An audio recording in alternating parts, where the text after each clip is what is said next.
I'm on my back deck. With my iPhone here. I'm going to discuss my tea garden, perennial gardens, a little. It is May 16th, 2024, and I've got a lot going on. It has been raining a lot this spring. My coops are a mess. The ground won't dry out. We went from a very dry August last year, well, July, August last year, but then when the rain came back, it never stopped. It never stopped. We didn't have a lot of snow over the winter, but this spring has been wet. I have this giant maple that is prone to black mold. There's been a couple years in the past 5 where I would find in the spring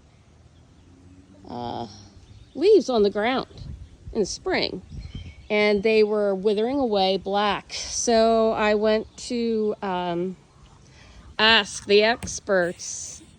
Then it was Bauman's Home and Garden. Now it's Sweet Bay. Matt Bartell has Sweet Bay in Westminster. And I asked him, he says it's the weather. He said, when you get that mold from a tree on the ground, you need to burn those leaves. I did what I could, but you don't want that black mold. I have other plants, this lilac that it's big now. I originally got it as one of those little branch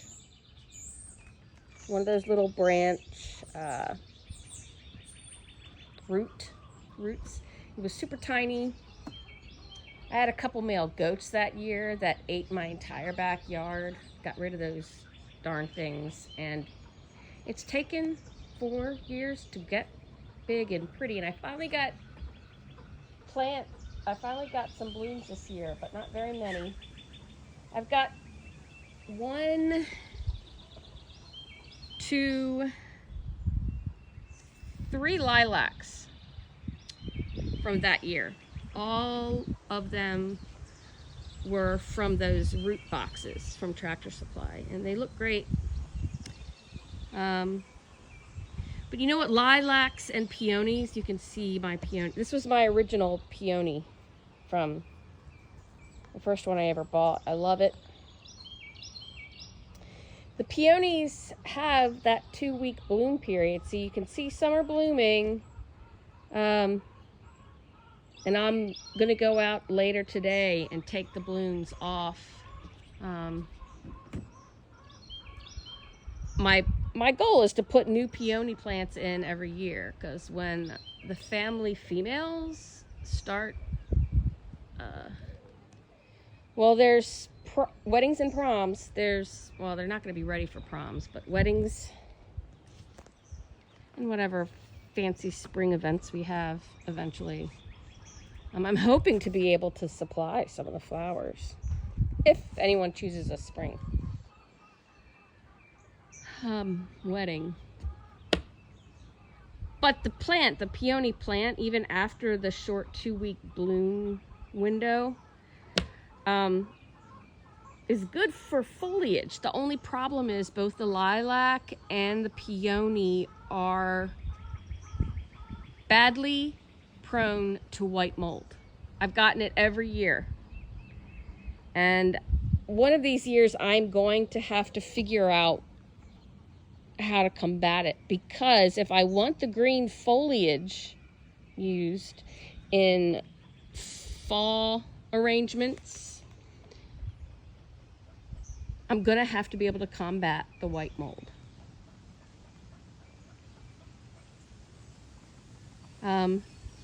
Sometimes I regret putting these beds here because of this tree. It's beautiful sun right now in the morning, but the sun comes over, and it's a longer sun day in the summer, but the plants are gone by then. I've trimmed them. I'll probably let them go to seed this year.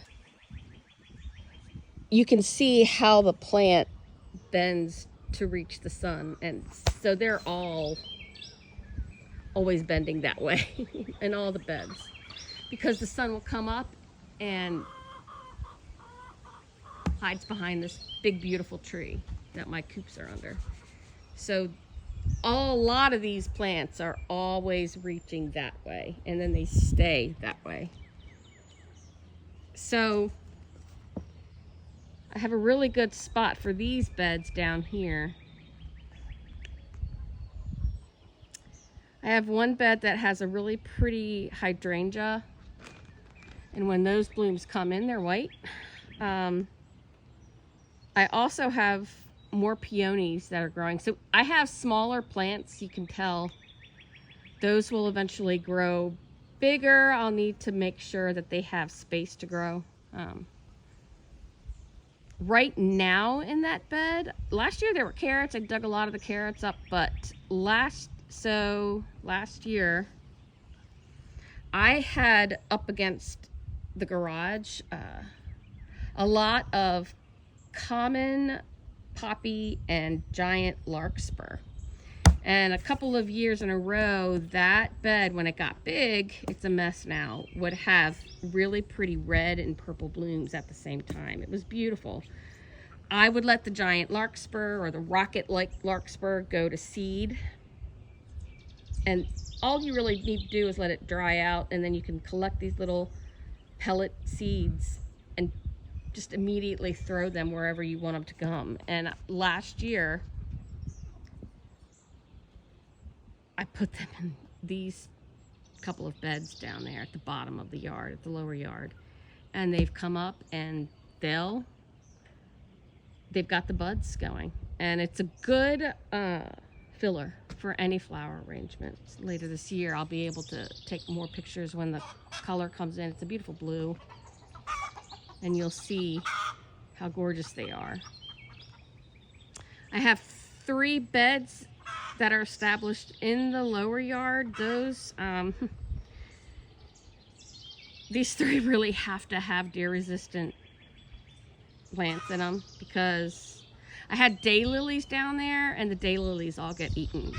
The deer come out of the woods, and they hang out. It's almost like their own little paddock down there. And they just hang out during dusk, the evening hours. They come out, and their heads are always in those beds. Now I don't think what's in there now they like, but they will. I've got hydrangeas down there that they kept trimmed. I'm gonna have to move them. And I had daylilies down there. I dug them all up, and they are closer up here, closer to the house now. What are you doing? Loud thing. But I have one bed that is, it's got a little bit of larkspur, but it's got a huge patch of Shasta daisies, and behind it, black-eyed Susan. That bed I'll need to dig up and split and gift. It is so full. That's another one. I'll show you an update when those plants come up. Shasta daisies bloom later. You can see if you want an early daisy bloom, you want to do oxeye daisy. I don't have a lot of oxeye daisies. One of these years I will do a few more seed trays of oxeye daisies again, and a full bed of them. A lot of people love their daisies. You can put them all in a flower arrangement all on their own. But the oxeye daisies bloom early, then they'll fade away. Then if you love daisies, you're going to want both varieties, because the Shasta daisies will bloom later. The oxeye daisy, you often, when you see on the roadside, along the roadside, that's what you see usually, especially if you see them now coming up. you'll see a lot of the oxeye daisies. This year, I'm noticing a lot of roadside common poppies everywhere. So those are coming up. I have a lot of heuchera in this garden. Heuchera. And I've had them there. Heucheras, it's a pretty, if you have a lot of shade, hostas and heuchera are great shade plants if you just want to, if you don't get a lot of sun.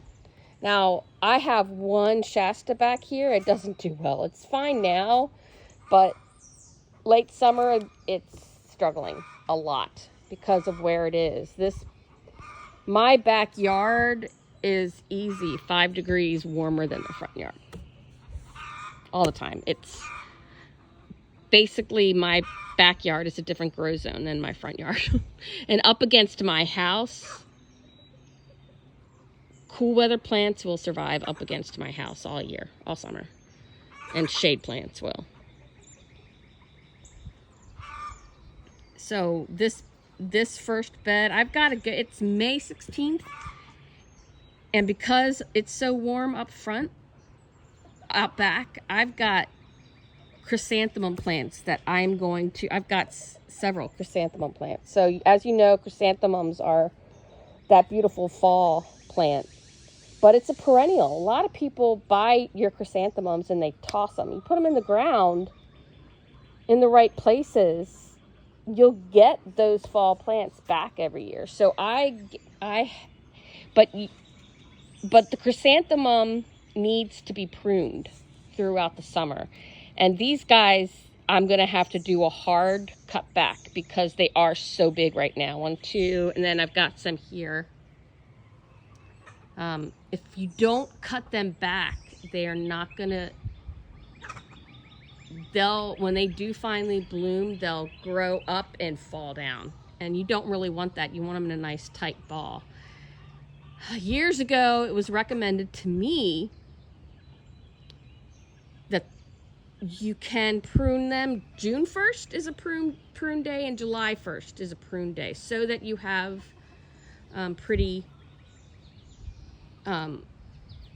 so that the plant is strong enough to stay upright.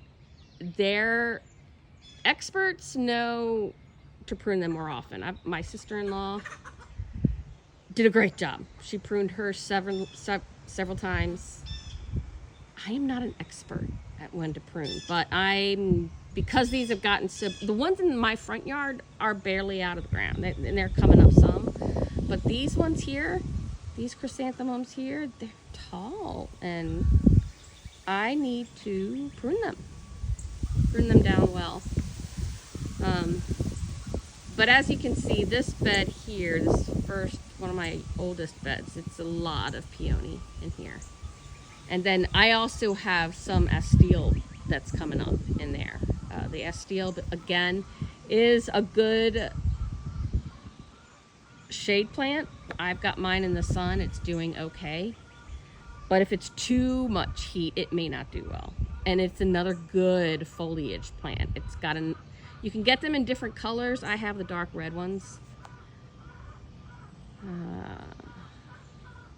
This other bed closer to my chickens, I have sea holly plants in there it's like an echinop. There's a lot of different kind of echinop. Another foliage.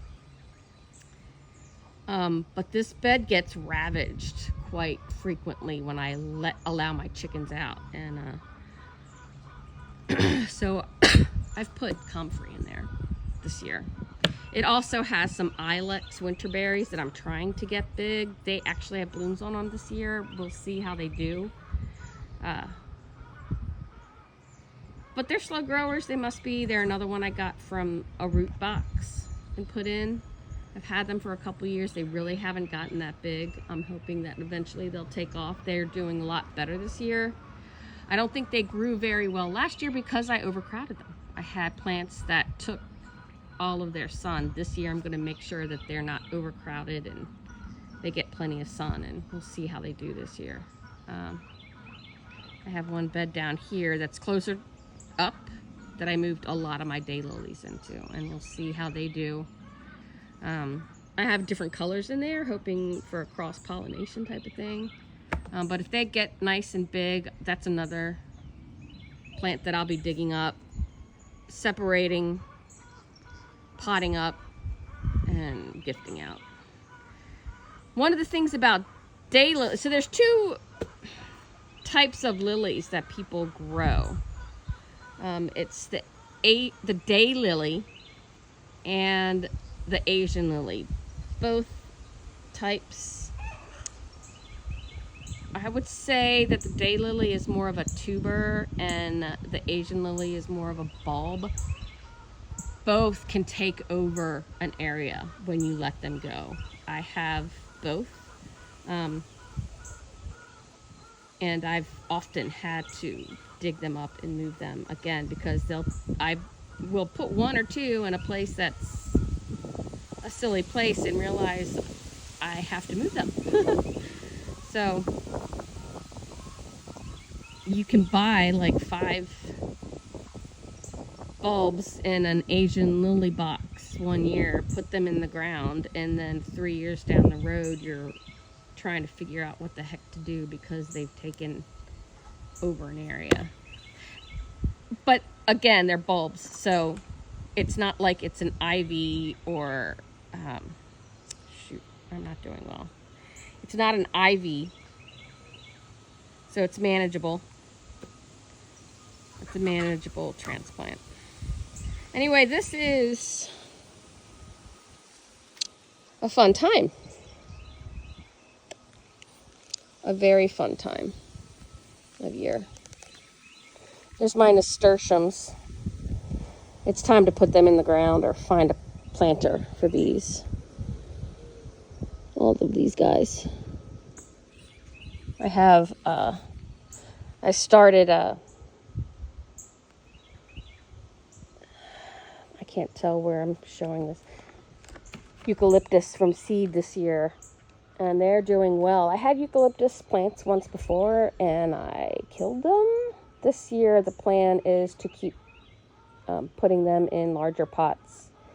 My eucalyptus will go into my garden room this fall, and I will be able to get them into bigger plants over the winter, taking care of them, and then bring them back out next summer.